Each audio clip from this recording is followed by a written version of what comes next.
আসসালামু আলাইকুম। বন্ধুরা, হেসেল ঘরের আজকের রেসিপি দেখার জন্য আপনাদের সবাইকে আমন্ত্রণ জানাচ্ছি। পবিত্র ঈদুল ফিতরের আর খুব বেশি দেরি নেই, তাই আমি ঈদুল ফিতর উপলক্ষে আজকে আমি আপনাদের জন্য একটি ডেজার্ট রেসিপি নিয়ে হাজির হয়েছি। খুবই সহজ আর অল্প কিছু উপকরণ দিয়ে আজকে আমি আপনাদেরকে এই ডেজার্ট রেসিপিটি করে দেখাবো। আশা করছি পুরোটা সময় আপনারা আমার সাথেই থাকবেন।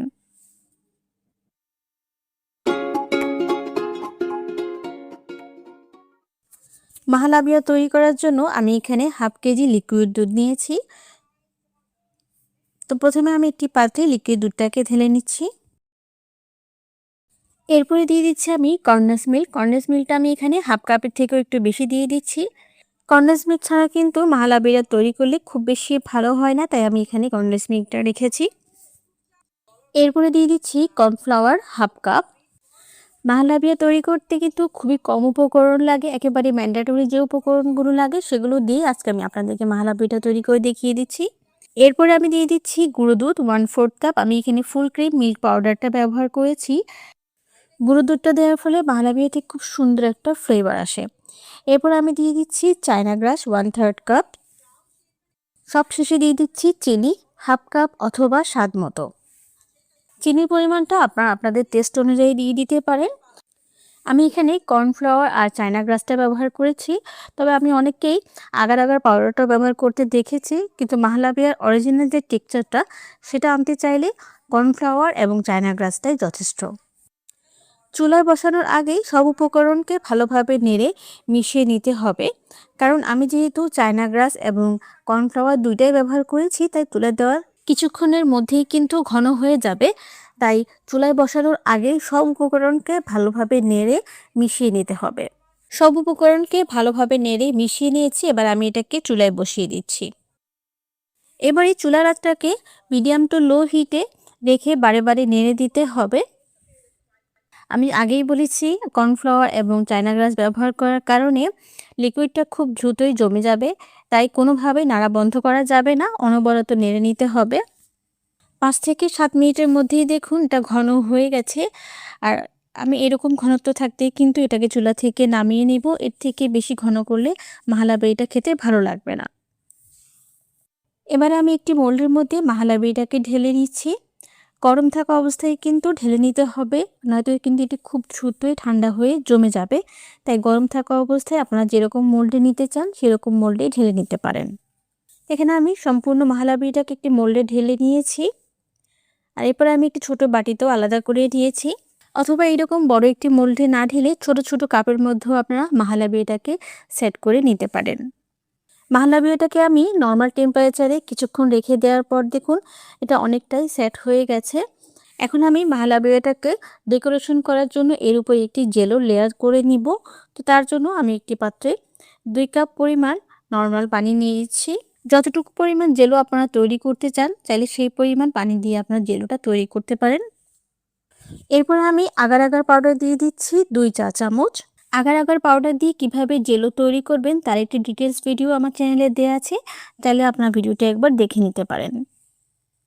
এরপর আমি এখানে স্বাদ মতো চিনি দিয়ে দিয়েছি।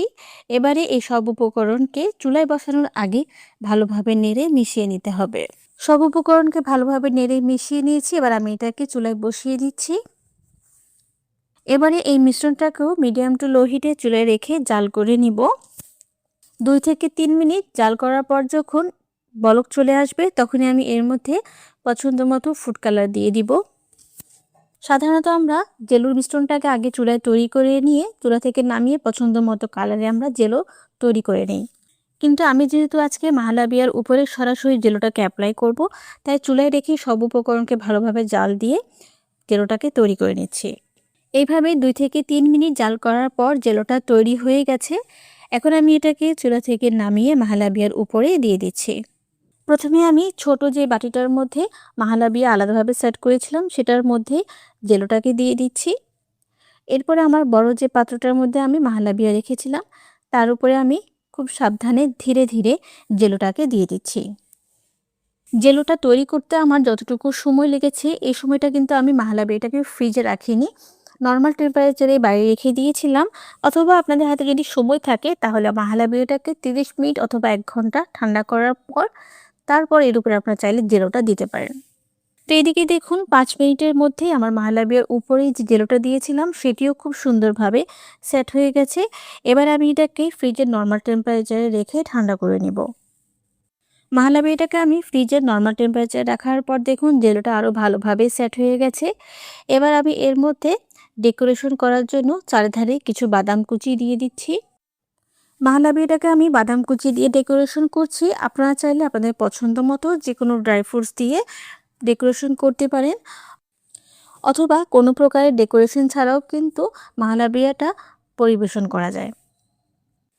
আপনারাও কিন্তু চাইলে এইরকমই একটি সহজ কিন্তু অসাধারণ একটি রেসিপি তৈরি করে সবাইকে একেবারে তাক লাগিয়ে দিতে পারেন। এটা দেখতে যতটা না সুন্দর হয়েছে, এর টেস্ট কিন্তু একেবারে এক কথায় অতুলনীয়। আমি তৈরি করছি বলে বলছি না, আপনারাও বাসায় ট্রাই করলে অবশ্যই বুঝতে পারবেন। তো আমার আজকের রেসিপিটা যদি আপনাদের সবার কাছে ভালো লেগে থাকে তাহলে প্লিজ আমার চ্যানেলটি সাবস্ক্রাইব করবেন আর পাশে থাকা বেল বাটনটি প্রেস করে দেবেন, এতে করে সব রেসিপির আপডেট আপনার কাছে পৌঁছে যাবে। আর আপনারা কিন্তু চাইলে আমাকে কমেন্ট করতে পারেন, কারণ আপনাদের কমেন্টই কিন্তু আমাকে পরবর্তী কাজে আগ্রহ যোগায়। আর এই মুহূর্তে যারা আমাকে ফেসবুক থেকে দেখছেন তাদের সবার প্রতি রিকোয়েস্ট রইল, প্লিজ আমার পেজটিতে একটি লাইক এবং ফলো দিয়ে যাবেন। তো আবারও ফিরে আসবো নতুন কোনো রেসিপি নিয়ে। সেই পর্যন্ত আপনাদের সবাইকে অগ্রিম ঈদ মোবারক জানিয়ে বিদায় নিয়ে নিচ্ছি। আল্লাহ হাফেজ।